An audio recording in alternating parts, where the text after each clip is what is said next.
অবশ্যই আমাদের নজর রাখতে হচ্ছে, অর্থাৎ ফিরে যেতে হচ্ছে আবারও 1 বছর আগে। কারণ 1 বছর আগে আজকের দিনে ঠিক কি ঘটেছিল আর তারপর থেকে ঘটনার পরম্পরা ঠিক কোন দিকে এগিয়েছে। ফিরে দেখা আরজিকর। 9 আগস্ট 2024 হাসপাতালে সেমিনার হলে উদ্ধার তরুণী চিকিৎসকের দেহ। হাসপাতালে সেমিনার হলে উদ্ধার তরুণী চিকিৎসকের দেহ। ওই দিন ভোর 4:30টার সময় সিসিটিভির ফুটেজে দেখা যায় সঞ্জয় রায়কে। নির্যাতিতার ময়নাতদন্তের রিপোর্টে যৌন নির্যাতনের প্রমাণ মেলে। মুখ এবং শরীরের বিভিন্ন জায়গায় আঘাতেরও প্রমাণ মেলে। 9 আগস্ট 2024 সালের ঘটনা। তারপর 10 আগস্ট 2024 তরুণী চিকিৎসকের হত্যাকাণ্ডের তদন্তভার নেয় কলকাতা পুলিশ। গ্রেপ্তার হয় ধর্ষণ খুনে প্রধান অভিযুক্ত সিভিক ভলেন্টিয়ার সঞ্জয় রায়। 10 আগস্টের ঘটনা, গ্রেপ্তার হয় ধর্ষণ খুনে প্রধান অভিযুক্ত সঞ্জয় রায়। 12 আগস্ট চিকিৎসক হত্যাকাণ্ডে বিচার চেয়ে মামলা যায় কলকাতা হাইকোর্টে। কলকাতা পুলিশের থেকে তদন্তভার সিবিআইকে হস্তান্তর করে কলকাতা হাইকোর্ট। 14 সেপ্টেম্বর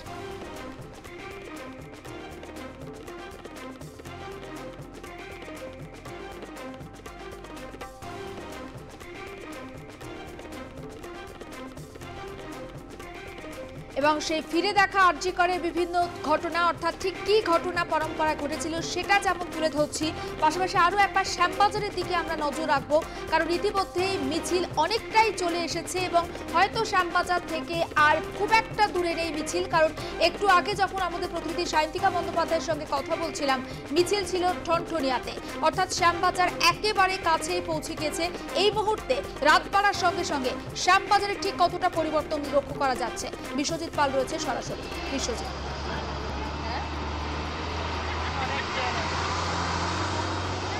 দেখো তোমাকে আরেকবার মনে করিয়ে দিই, 14ই আগস্ট সেই রাত, সেই ভয়ঙ্কর রাত। সারা পৃথিবী দেখেছিল সেই 14ই আগস্ট মহিলারা কি করতে পারেন। তারা রাজপথ কিন্তু অবরুদ্ধ করে দিয়েছিলেন এবং রাত জাগো যে কর্মসূচি, সেই কর্মসূচি পালন করেছিলেন। ফের আরেকবার মনে করিয়ে দিতে চায় তারা যে আজকে কিন্তু 8ই আগস্ট এবং আগামীকাল 9 আগস্ট, সেটা 1 বছর পূর্তি হবে। তার আগে মা বাবা ডেকেছিলেন, অর্থাৎ অভয়ের মা বাবা কিন্তু নবান্ন অভিযানের ডাক দিয়েছেন এবং তার পাশাপাশি কিন্তু আজকেও রাত জাগো কর্মসূচি এবং মশাল মিছিল। সেই মশাল মিছিলও তার কিছুক্ষণের মধ্যেই পৌঁছে যাবে। তুমি যেটা বলছিলে, ঠনঠনিয়া কালীবাড়ি ক্রস করেছে বেশ কিছুক্ষণ আগে এবং তাদের অভিমুখ কিন্তু এই মুহূর্তে শ্যামবাজারের দিকে। এবং বেশ কিছু মানুষ বিভিন্ন জেলা থেকে এসছেন এবং শহর কলকাতা থেকে আরম্ভ করে আসানসোল, দুর্গাপুর, সমস্ত জায়গা থেকে মানুষজন এসছে এবং তারা কিন্তু এই রাত জাগো কর্মসূচিতে অংশগ্রহণ করেছেন। তাদের কি বক্তব্য অবশ্যই শুনবো। কিন্তু এই যে আরজিকরের যে জাস্টিস পাওয়ার নিয়ে কিন্তু আমরা দেখেছি বিভিন্ন সময় শহর কলকাতা কিন্তু অবরুদ্ধ করে দিয়েছেন ডাক্তাররা। বিভিন্ন সময় সিডিও কমপ্লেক্স, ইডির দপ্তর ঘেরাও করেছেন, বিধাননগর কমিশনারেট থেকে আরম্ভ করে বিভিন্ন থানা ঘেরাও কর্মসূচি, শ্যামবাজার পাঁচপাথার মোড়ে কিন্তু অবরোধ এবং আরজিকরের সামনে সেই ধ্বংসলীলা, সমস্তটাই কিন্তু দেখেছে সারা বিশ্ব মানুষ। এবং তারপরেও কিন্তু আবারও নতুন করে উদ্দীপনা জেগেছে এবং আজ থেকে কিন্তু রাত জাগা শুরু, অর্থাৎ আজকে যেমন নাকি রাত জাগা কর্মসূচি রয়েছে এবং আগামীকাল থেকে হয়তো নতুন কোনো কর্মসূচি হতে পারে। অর্থাৎ যতক্ষণ না অভয়ের বিচার তারা পাবেন ততক্ষণ কিন্তু এই আন্দোলন তারা চালিয়ে যাবেন। এবং এই মুহূর্তে যারা রয়েছেন আমাদের সাথে তাদের সঙ্গে একটু কথা বলার চেষ্টা করব। দিদি, আপনারা কোথা থেকে এসেছেন? আমি শিয়ালদা থেকে। এই যে আজকে রাত জাগো কর্মসূচি, সেই রাত জাগো কি আপনারা রাত জাগবেন আজকে? কতটা পারবো সেটা একটু চিন্তায়, যতটা পারবো জাগবো, নিশ্চয়ই জাগবো। এই আন্দোলন কতটা ফলপ্রসূ হবে বলে মনে হয়? এখন কতটা হবে সেটা বলতে পারছি না, কিন্তু আন্দোলন আমরা চালিয়ে যাব। আপনারা 1 বছর ধরে আন্দোলন চালিয়ে গেলেন, তাতে কি কোনো লাভ হলো? না, লাভ তো মাথারাই যদি চুপ করে থাকে, তা আমাদের আন্দোলন আমরা যতদূর যাওয়ার সেখানে নিয়ে যাচ্ছি, চেষ্টা করছি। ওনাদের কাছ থেকে কোনো তো ফিডব্যাক কিছু নেই, ওনারা মুখে কুলু পেটে বসে আছেন, সেইটার এতে তবু আমরা আশাবাদী। আমি এসেছি পূর্ব মেদিনীপুর তমলুক থেকে এসেছি। এই যে আজকে রাত জাগো কর্মসূচি এবং অভয়ের 1 বছর পূর্তি হবে এবং সেই ক্ষেত্রে বিচার আলো কিন্তু অনেকটাই নিভে গিয়েছে, এমনটা কিন্তু বলা হচ্ছে বারবার করে। বিভিন্ন মহল থেকে বলছে যে বিচার পাচ্ছে না অভয়া। এই যে রাত জাগো কর্মসূচি করলে কি বিচার পাবে কোনোভাবে? আজ 1 বছর অতিক্রান্ত। আগের ঠিক 1 বছর, গত বছর 8ই আগস্ট রাত্রে অভয়াকে অমানসিকভাবে অত্যাচার করে মারা হয়েছে। আমরা রাস্তাঘাটে মহিলাদের বিপদ জানি, আমরাও মেয়ের মা, হ্যাঁ, কিন্তু অভয়ের মা বাবা যখন জানছে মেয়ে ডিউটিতে গেছে, খাওয়া দাওয়ার পরে কথা হয়েছে, তারপরে সকালবেলা তার একটা একটা খুব খারাপ একটা সংবাদ, একমাত্র মেয়ে এবং তাকে অমানসিকভাবে হত্যা করা হয়েছে। এটা তো আমাদের কর্মক্ষেত্রের এটা একদমই উচিতই নয় এবং আমরা সঠিক বিচার হয়নি। আমরা জনতা সবাই সমবেত হয়েছে সেই অভয়ের বিচারের আশায়। অভয়ের বিচার শুধু নয় এবং আমরা চাই এই অভয়ের বিচার এমন একটা জায়গায় থাকুক এবং সারা ভারতবর্ষে নজির হয়ে থাকুক এবং এই অভয়ের যে শাস্তি হয়তো এখন হয়নি, কিন্তু আশা করছি একদিন না একদিন হবে এবং সেটা সারা ভারতবর্ষের কাছে নজির হয়ে থাকবে যে এইরকম একটা ঘটনা ঘটালে তার কিভাবে তার সাজা হতে পারে। অভয়ের মা বাবা দিল্লি থেকে আরম্ভ করে সুপ্রিম কোর্ট থেকে আরম্ভ করে বিভিন্ন রাজনৈতিক দলের কাছে তারা পৌঁছে গিয়েছেন যে তাদের মেয়ের যাতে বিচার পাওয়া যায়, কিন্তু কোথাও মেয়ের বিচার পেল না। আবার নতুন করে আন্দোলন। আজকে সেই 8ই আগস্ট আবার আমরা রাস্তায় নেমেছি। রাস্তায় আমরা সারা বছরই ছিলাম, বিচারের মধ্যে ছিলাম। লক্ষ্য কণ্ঠে একই স্বর, জাস্টিস ফর আরজি কর। এই যে স্লোগান, এই স্লোগান আমরা যেমন অতীতেও দিয়েছি আবার আগামী দিনেও দেব। বিচারের সফলতা আসবে কিনা আমরা জানি না, কিন্তু বিচারের জন্য আমরা লড়াই করে যাব এবং আমার বিশ্বাস যদি সাধারণ মানুষ জনগণ যদি রাস্তায় নেমে বিচারের জন্য আর্জি জানায় তবে সুবিচার আসবে নিশ্চিত। অভয়ের মা বাবা বলল তারা সুবিচার পাননি, বিভিন্ন জায়গায় তারা পৌঁছে গিয়েছেন, কখনো সুপ্রিম কোর্টের দ্বারস্থ, কখনো হাইকোর্টের দ্বারস্থ, কখনো রাজনৈতিক দল এবং বিভিন্ন সময় মুখ্যমন্ত্রীর কাছেও আবেদন করেছিলেন তারা, কিন্তু কোনো রকম বিচার পায়নি। সে অভয়ের মায়ের একটাই দাবি যে তার মেয়ে যাতে বিচার পায় এবং আগামী দিনে অর্থাৎ যে ভবিষ্যৎ রয়েছে যারা, তারা যেন হসপিটালে ঠিকঠাক কাজ করতে পারে, এই দাবি বারবার জানাচ্ছে। হ্যাঁ, আমি ওদের বাড়ি গিয়েছিলাম, কথা বলে এসেছি। ওনার মা বাবা খুবই শোকে রয়েছেন, ওনাদের সঙ্গে কেউ দেখা করতে, দ্রৌপদী মুর্মুও দেখা করেনি। এসছিলেন, মোদি এসছিলেন কলকাতায়, ওখানেও দেখা করতে গিয়েছিলেন, দেখা করেননি। দিল্লিতেও তো কেউ দেখা করেনি। আমার মামা হচ্ছে সিবিআই, সল্টলেকে থাকেন। আমি মামার বাড়ি গিয়েছিলাম, ফোনে তো মামা কোনো কথা বলছে না, বলছে আমাদের ফোন ট্র্যাকিংয়ে আছে। আমি নাম বলবো না মামার এখন। আমি গিয়েছিলাম বাড়িতে, গিয়ে জিজ্ঞেস করে এসেছি, বলছে সমস্ত প্রমাণ লোপাট করে দিয়েছে, কোর্ট তো প্রমাণ চায়, তা আমরা চার্জশিট পেপার তৈরি করব কি করে। হ্যাঁ, আর সঞ্জয় যে কিছু করেনি সেটা আমরা গোপনে ওকে জিজ্ঞেস করেছি। সঞ্জয় নেশা করেছিল, সঞ্জয় রায়, ও যখন গেছে তখন অলরেডি মারা গেছে অভয়া, ও কিছু করেনি। তো ইতিমধ্যেই তো সিবিআই জানিয়েছে সঞ্জয় দোষী এবং সিআইডি থেকে আরম্ভ করে পুলিশ, রাজ্য পুলিশ সবার একটাই দাবি সঞ্জয় মূল গিলটি এবং সঞ্জয়ের ফাঁসির আবেদন তারা জানাচ্ছেন। সঞ্জয় নিজের বক্তব্য বলছে যে আমি কিছু করিনি।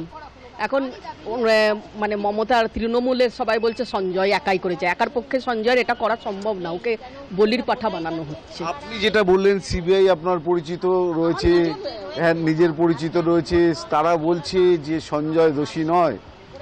না, সঞ্জয় নিজেই বলেছে, আমার সিবিআই যখন ওদেরকে জেরা করেছে বলেছে আমি কিছু করিনি। আমি যখন গেছি তখন অলরেডি মারা গেছে অভয়া, ওর মানে ছিন্ন ভিন্ন তখন ওর শরীরটা, আমি কিছুই করিনি। আমাকে মানে কি বলির পাঠা বানানো হচ্ছে। বিনীত গোয়েল ওর নাম নিয়েছে, বিনীত গোয়েল আমাকে মানে জোর করে বলা করিয়েছে যে আমি দোষী। আর আমি তো নেশার প্রশাসন ব্যবস্থা নিতে পারে যা বলছেন আপনি, কোথাও ভয় করছে না যে এরকম একটা কথা? না, কারণ আমি নিজেও একটা মেয়ে, আমাদের বাড়িতেও সবাইকার মেয়ে আছে। আজ অভয়ের সঙ্গে যে ঘটনাটা ঘটেছে কাল আবার অন্য আরেকজনের সঙ্গে ঘটবে, ওই জন্য আমরা নবান্ন অভিযান রয়েছে এবং নির্যাতিতার বাবা মা সেই নবান্ন অভিযানে ডাক দিয়েছেন। সম্পূর্ণ অরাজনৈতিক একটা মিছিল বা নবান্ন অভিযান হবে। শুভেন্দু অধিকারী তিনি নিজেও সেই নবান্ন অভিযানে সামিল হবেন এবং তারা কি এই মিছিলে সামিল হবেন আজকে যারা এখানে উপস্থিত হয়েছেন শ্যামবাজারে?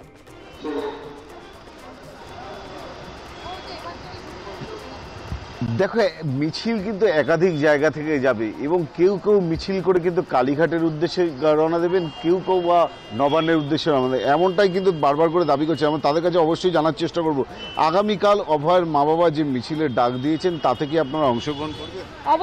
অবশ্যই অংশগ্রহণ করব এবং এই মিছিলে সমস্ত অরাজনৈতিক দলকে আহ্বান জানানো হয়েছে, পতাকা থাকবে না। আমরা কোনো পতাকার তলে দাঁড়িয়ে এই মিছিল করতে চাইও না, আমরা সাধারণ মানুষকে আহ্বান জানাচ্ছি। আমরাও যেমন রাস্তায় নামবো, যেমন আরও সাধারণ মানুষ যারা প্রত্যেক দিন রুজির লড়াই করে, যারা প্রত্যেক দিন খেটে খেয়ে রোজগার করে এবং যাদের মেয়েরা প্রত্যেক দিন কলেজে যায়, স্কুলে যায় এবং সেখানে গিয়ে নির্যাতনের শিকার হতে পারে, এই কথা চিন্তা করে প্রত্যেককে রাস্তায় নামতে হবে, রাস্তায় দাঁড়াতে হবে, নেমে প্রতিবাদ করতে হবে। আগামীকাল কি অভয়ের মা বাবার পাশে দাঁড়াবেন? আগামীকাল কি অভয়ের মা বাবার পাশে দাঁড়িয়ে মিছিলে অংশগ্রহণ করবেন? সেটা আজকে রাত্রিটা পুরোটা থাকার পর কালকে সম্ভব হবে না। শারীরিকভাবেই মানসিকভাবে পাশে থাকবো। আপনারা যাবেন? ইচ্ছা আছে। আপনি যাবেন? ইচ্ছা আছে তো। অনেকেরই দাবি যে ইচ্ছা শক্তি যদি থাকে, অর্থাৎ ইচ্ছা যদি থাকে তাহলে যেতে পারবেন, কিন্তু এই রাত জাগো কর্মসূচি করে তারা কিন্তু সিবিআই তদন্তে তারা আশা প্রকাশ করছে না, বা সিবিআই তদন্তে তাদের আর আস্থা নেই। সিবিআই কে তারা বলছেন যে এটা একটা বোগাস। এই বিষয়টাকে ওনারা কিভাবে দেখছেন?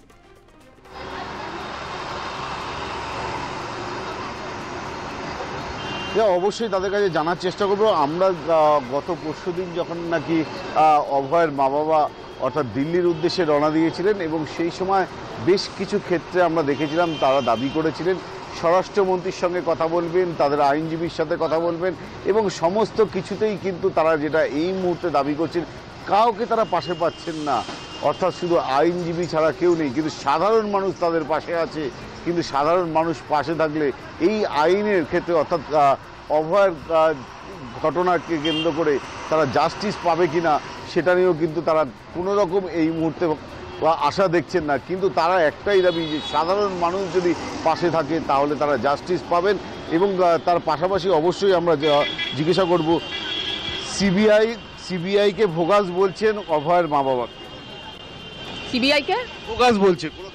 হ্যাঁ, ওরা অ্যাকশন নিতে পারেনি বলছে।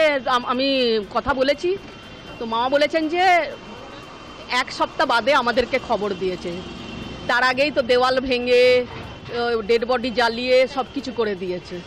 হ্যাঁ, মাকে দেখতে দেয়নি, আর সিবিআইকে খবর দিয়েছে এক সপ্তাহ পরে।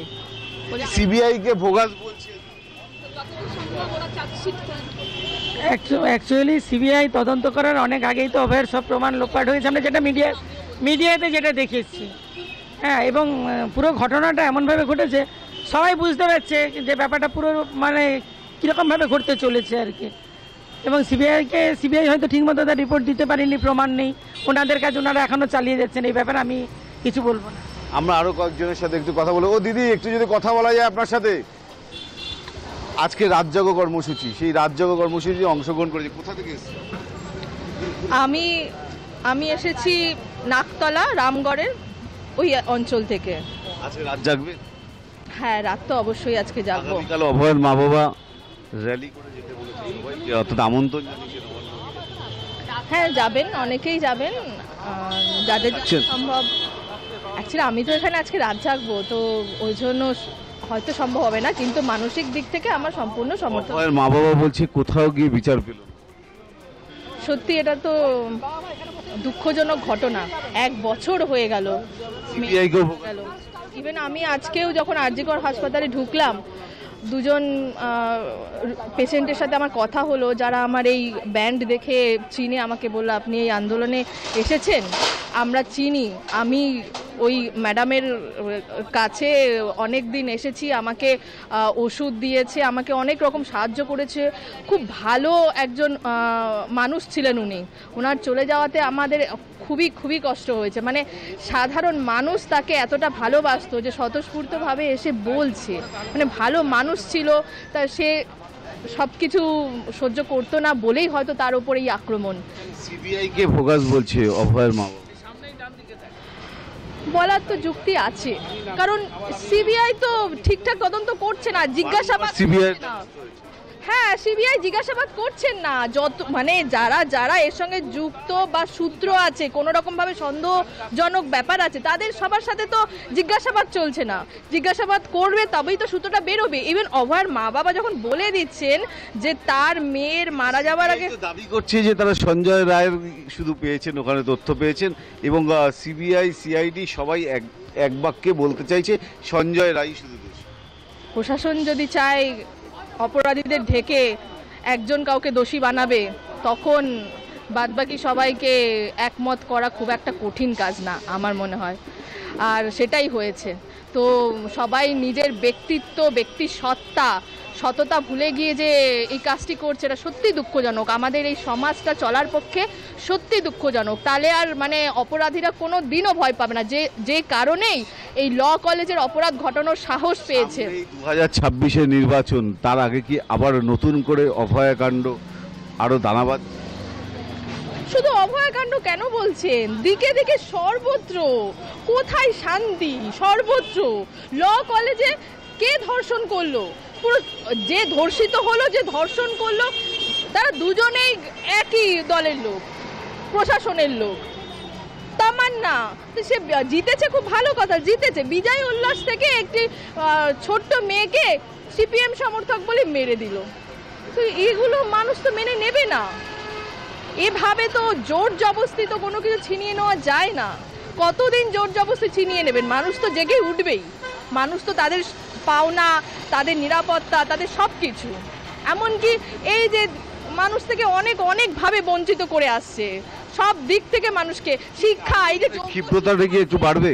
এই আন্দোলনের ক্ষিপ্রতা বাড়বে অবশ্যই, কারণ ডাক্তাররা রাস্তায়, শিক্ষকেরা রাস্তায়, শিক্ষার্থীরা কোথায় শিক্ষা পাচ্ছে? স্কুলে দ্বারা শিক্ষার্থীরা শিক্ষা পাচ্ছে না। আমাদের শিক্ষাঙ্গনটা হচ্ছে একটা সিঁড়ি, যেখান থেকে আমাদের একটা শ্রেণী থেকে আর একটা শ্রেণী ওঠা যায়। দরিদ্ররা যদি মনে করে আমি পরিশ্রম করব, সে একদিন তার লক্ষ্যে পৌঁছাতে পারে। তার সিঁড়িটা হচ্ছে সেই শিক্ষাঙ্গন। সেই শিক্ষা ব্যবস্থাটাকেই তো এরা নষ্ট করে দিচ্ছে। শিক্ষা ব্যবস্থাটাকেই জালিতে ভরিয়ে দিচ্ছে, অযোগ্য শিক্ষককে ভরিয়ে দিচ্ছে, যোগ্য শিক্ষকরা রাস্তায় বসে রয়েছে। এইটা মানুষ তো চায়নি। কন্যাশ্রী দিচ্ছেন, কিন্তু কন্যাদের সুরক্ষা হচ্ছে না, তারা ধর্ষিত হচ্ছে কলেজে। কোথায় বাবা মারা নিশ্চিন্ত হবেন? স্কুলে পাঠিয়ে, কলেজে পাঠিয়ে, অফিসে পাঠিয়ে, কোথায়? সর্বত্র তো এই দুর্নীতি চলছে। শুধু যে মেয়েরা একমাত্র নিরাপত্তাহীনতায় ভুগছে এমনটা নয়, সবার সাথে। এই মুহূর্তে তোমাকে একবার শ্যামবাজারের ছবিটা দেখানোর চেষ্টা করব, পাঁচমাথার মোড়, এবং ক্রমশ আস্তে আস্তে কিন্তু মানুষজনের ভিড় বাড়ছে এবং তারা অপেক্ষা করছেন কখন এই মিছিল এই মঞ্চের সামনে আসবে এবং তারপরেই নজর রাখো। পরে আবারও কথা হবে। আপাতত ধন্যবাদ। এবং রাত যত বাড়ছে, শ্যামবাজার পাঁচমাথার মোড়েও কিন্তু ভিড় বাড়ছে এবং সেই ছবিটা আমরা আপনাদের সামনে তুলে ধরলাম।